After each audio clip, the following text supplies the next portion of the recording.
Hello, everyone, and welcome to another Friday Business Intelligence podcast. Today, we're going to be talking about a topic that I just started using myself a little while ago. So I found it very useful. A common scenario that we run into with business intelligence projects is around how to deploy content from development to test to production, how to keep those in sync.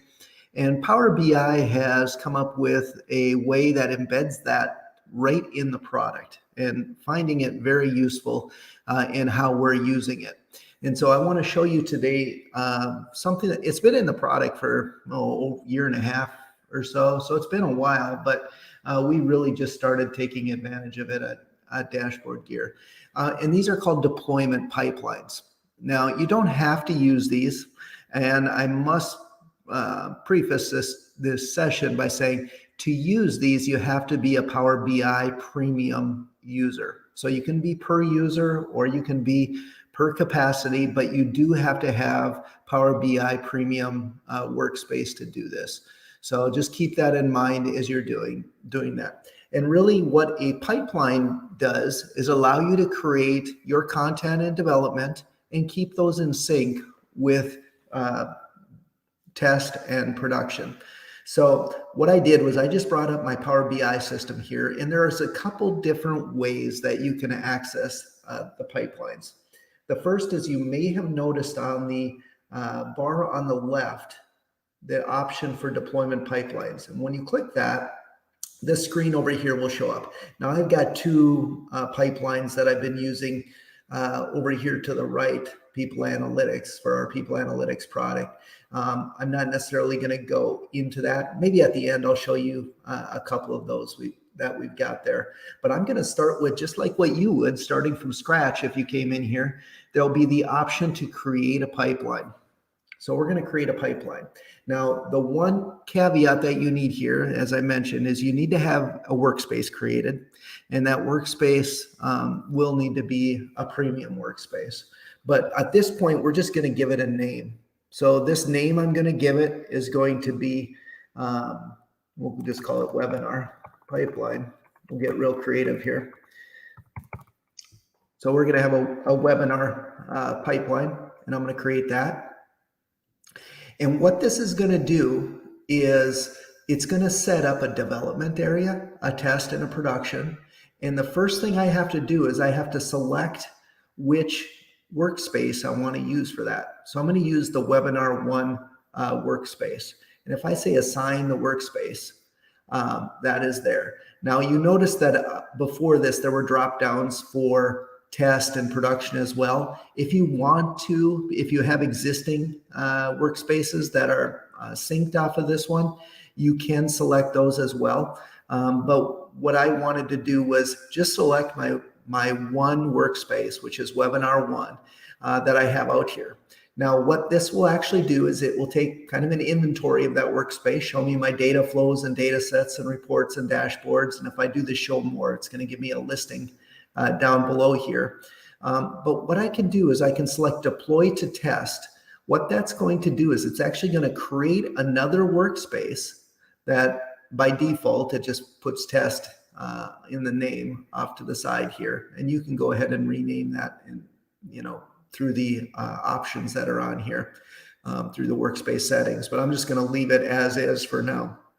You'll notice the little green check mark that's here. That's just signifying that everything is in sync between these two. Now I'm going to go ahead and deploy it one step further and say, you know what, everything's tested out. I'm going to deploy that to production. That's going to go ahead and create a production workspace that's there. And on that workspace, it created it. Now I can go to that workspace or edit it or do just like I would any other workspace. And here again, there's a green check mark that's in play. Now, what I want to start doing is going through some different scenarios that you would use when working with these pipelines. The first scenario I'm going to go to is I'm going to go to my workspaces. I'm going to go to this webinar one. And if I go in here, I'm just going to create something. It's not going to be fancy. It's the fastest thing for me to do. I'll just say new dashboard, and I'll just call this something so creative I can get on a Friday. So I created my something dashboard that's out here. And I'm just going to go back to my deployment pipelines. And if I go into my webinar pipeline, you will now see that I have 2 dashboards instead of 1. And instead of a green check mark, it's a red X, meaning they are no longer identical to each other. Now, what I could do if I wanted to sync those back up is I could say deploy to test, and that will go ahead and copy the complete workspace again from my development area to test.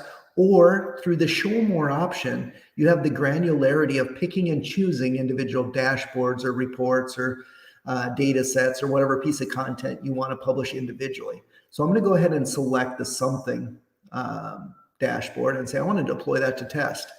When I do that, it's going to copy that one item over here. Now notice this turned green and this turned red because no longer is test and production employ. So what I'm going to do now is instead of picking individually, I'm going to say, you know what, deploy the whole thing over there again. So once we have it over there, it's all deployed. Now you do have options within each of these. If I want to go back to the workspace settings, I can go through those. It tries to give me all kinds of hints there. Or if I go over to my regular workspace, you will see, just like always, all of the other options you have for your particular workspace that you're doing. So the pipelines allow you basically to create a dev area, work with all your developers publishing that content, and then publishing it through the process. Now you'll notice you can publish the app from here as well. There's this little lightning bolt that's up here, and on the lightning bolt, and I'll do it on production, it allows you to define specific rules and settings, whether it be specific data sets that you want to go through or particular parameters you want to change between test and production. Now, keep in mind as it's doing this, it's not necessarily going to sync the content between them. It's just, or the data between them. It's just the structures. So you still will have to schedule the flows. You still will have to publish the data and keep those refreshed that way. So it's not just a matter of doing it once and everything is linked that way.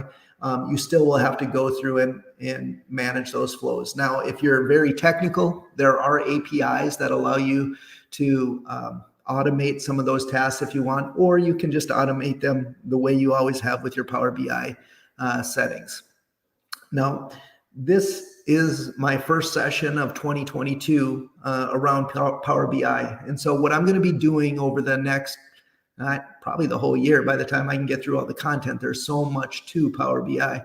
I'm going to be going through it one topic a week on Power BI. So if you do have anything in particular that you want to cover related to this, please let me know what that would be, because we're always looking for suggestions, and it's way easier for me to do content when I have suggestions that I know that people want. So you can send those to info@dashboardgear.com. Be happy to put those into future sessions. Hopefully you see a great use for these deployment pipelines, as we found that they're a great way that kind of gives the freedom to develop content in one and then quickly create moving them from one to the next. I know with SSRS content, we've been doing a lot of manual publishing, and something like this would have helped a lot. So I thank you for watching today. Hopefully you got a lot out of today's session, and we will see you next Friday.